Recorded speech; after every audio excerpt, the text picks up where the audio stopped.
제가 속해 있는 경기노예, 대한유장노예 통합측입니다. 우리 통합측은 수십 개 노예가 있어요. 60 몇 개 노예가 있고요. 그 중에서 우리 경기노예도 수백 개 교회가 있습니다. 그 교회 가운데 동탄 명성교회가 있는데, 그러면은 여기에서 작은 교회 내종들은 뭐냐? 말씀을 직접 성도들에게 전파하는 그 사람들이죠. 내종들이라는 사람이 있고, 그러니까 이 경기노예라는 교회가 있잖아요. 그 교회에서 동탄 명성교회가 또 있잖아요. 그 교회에서 말씀을 전달하는 제이기 때문에 여기에 내종들에 일컬어지는 그 사람은 정병진 목사일 수 있어요. 아시겠죠? 그런 차이가, 우리 동탄에도 수많은 교회가 있어요. 동탄 기독교연합회가 있는데 여기에 큰 교회가 있다면 여기에 또 작은 교회들, 반송동 교회가 있고 어디 교회가 있고 다 있잖아요. 그렇듯이 교회가 있다 이거죠.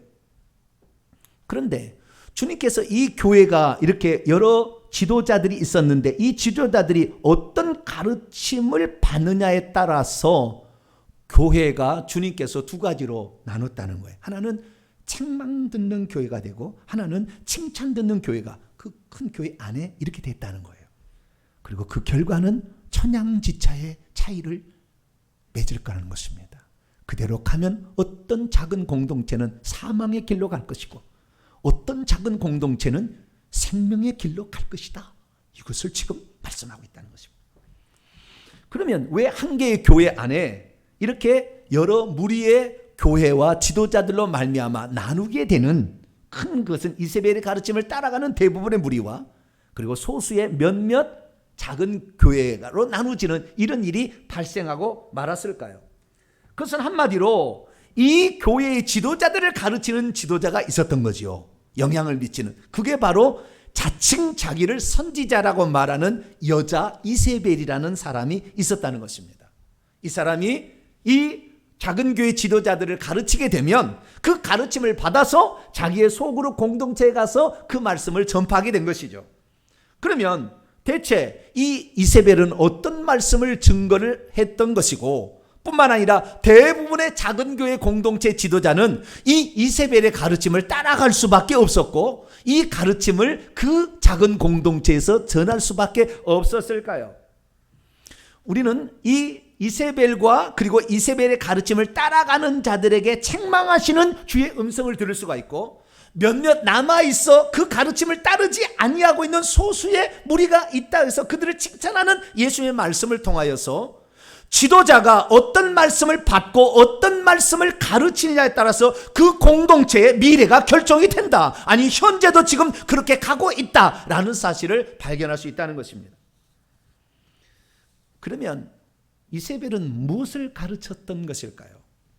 우리는 이세벨이라는 여자를 열왕기상에서 발견하게 되는데 아방의 부인 바알신을 숭배했던 두로와 시돈 왕의 딸이었던 그 이세벨의 이름을 등용시킨 것은 실제 이름은 아니고 그 여자의 속성이 어떤 것인지를 알려주기 위한, 그러니까 다시 말해서 하나님을 버리고 바알신을 숭배하듯이 오늘날에 하나님을 버리고 다른 신을 숭배케 하는 일을 하고 있다는 측면에서 이세벨이란 차용어를 가져와서 쓰고 있음을 암시하고 있다는 걸 알게 됩니다. 그러면 우리는 두아디라 교회가 이렇게 어쩌면 변질되어 버리는 세상과 타해버린 교회가 될 수밖에 없었던 이유를 어디에서 찾을 수 있을까요? 우리는 사도행전 16장을 통하여서 두아디라 성의 자주장사 루디아라는 이름을 아마 기록하고 있을 것입니다. 그 두아디라 도시는 상업이 아주 무역이 풍성한 그런 도시였는데 자주장사 옷감을 이렇게 염색하는 그 엄청난 기술과 그리고 공장이 많아서 그들이 조합을 형성해서 그것을 판매하는 그런 길드 상업 조직을 가지고 있었다는 것을 알 수가 있습니다. 그런 조합들은 염색만 있었던 것이 아니고 작은 것을 정확히 그 무슨 다이아몬드를 이렇게 하는 세공업도 발달하고 있었기 때문에 이 도시가 아주 중요한 상업의 무역을 하는 그런 도시였다는 것을 알 수가 있습니다. 그런데 이 도시들이 그 상업 조직을 만들어 가지고 그 어떤 물품들을 판매하게 될 때 예를 들어서 이 사람이 이 염색하는 이 옷감을 2만 원에 팔았다 합시다. 그런데 어떤 사람은 이것을 15,000원에 팔아요. 그럼 누구에게 가겠습니까? 15,000원 파는 사람이 가겠죠. 그 사람, 그럼 이 사람 때문에 다른 사람이 우리가 이 정도 노력해서는 2만 원을 받아야 되는데 15,000원을 파는 그 사람 때문에 다 그리 가게 되는 나머지가 해가 있기 때문에 나머지 사람들이 그렇게 하면 안 돼. 우리가 만든 이 옷감은 요 정도 가격을 팔아야 된다라고 공시적인 자기들이 이렇게 지정을 하는 거죠. 그래야만이 모두가 같이 그것을 팔아가지고 동일하게 돈을 얻을 수 있으니까 어떤 한 사람이 잘 됐다는 다른 사람이 망해가 죽여버릴 거 아니에요. 그러니까 그러지 말고 우리가 함께 살자. 그래가지고 이것들이 다 어떻게 해요? 조직을 만들었다는 거예요. 그래서 그 조직에서 가격을 결정하고 그 다음에 판매 루트를 만들어내고 그 다음에 그 수요의 공급에 맞춰서 이 제품들을 생산해낸 거죠. 그래서 이들이 어떻게 상황이 돌아가는지를 알기 위해서 규칙적으로 정기적으로 모였습니다. 그 모일 때마다 그러면 우리 똑같은 염색 공장이 있어도 여러 조직이 있어도 이 조직이 잘 되기 위해서는 우리가 이게 하는 이 신이 우리를 돌봐줘야 우리가 잘할 수 있다. 그래서 그들은 모일 때마다 자기의 신에게 비는 행위를 했어요. 그래서 제사를 드리고 우리가 이 조직이 잘 될 수 있도록 신이여 도와주시옵소서 라고 했는데 이 두아디라 성에 있는 조직의 성들은 각 길드마다 수호신이 있었는데 대부분 제우스 신의 아들인 아폴로 신의 아들. 그래서 오늘 본문 말씀에 두아디라 교회는 하나님의 아들이 말씀하신다라는 것은 네가 아폴로 신의 아들을 제우스 신의 아들인 아폴로를 따라갈 것이 아니라 그 신이 아니라 하나님의 아들인 내가 예수다라는 걸 지금 가르쳐주려 일부러 그런 얘기한 거예요. 그래서 아폴로 신을 숭배하고 제사를 드린 거예요. 그리고 그 제사에 나온 음식을 같이 먹음으로 친교 행위를 했던 거예요. 근데 문제는 뭐냐? 그 상업 조직에 성도들도 있었다는 거죠. 그럼 이 성도들이 이 우상 숭배를 해야 되냐 말아야 되느냐? 이 제사를 드려야 되느냐? 제사에 바쳐진 재물을 먹어야 되냐 말아야 되는 고민을 할 수밖에 없었죠. 그때 이세벨이라는 지도자가 말했습니다.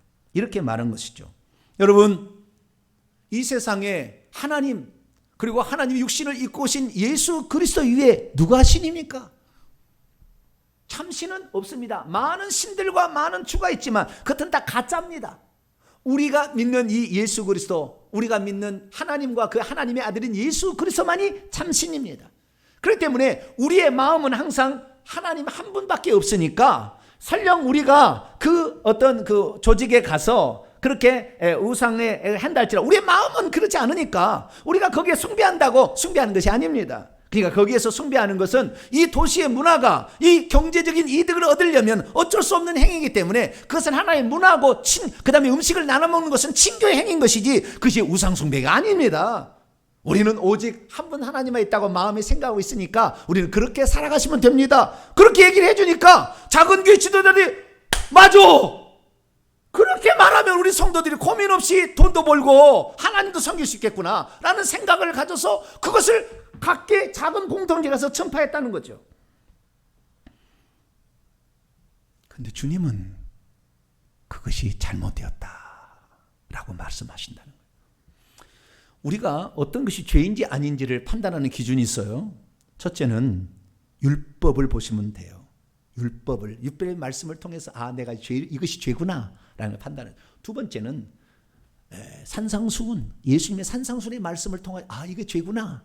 마태복음 5장, 6장, 7장을 우리가 천국 백성의 윤리로 하니까 찾아보면. 세 번째는 성령께서, 거기도 안 나온 것은 성령께 물어보면 성령께서 그건 죄다라고 가르쳐주는 거예요.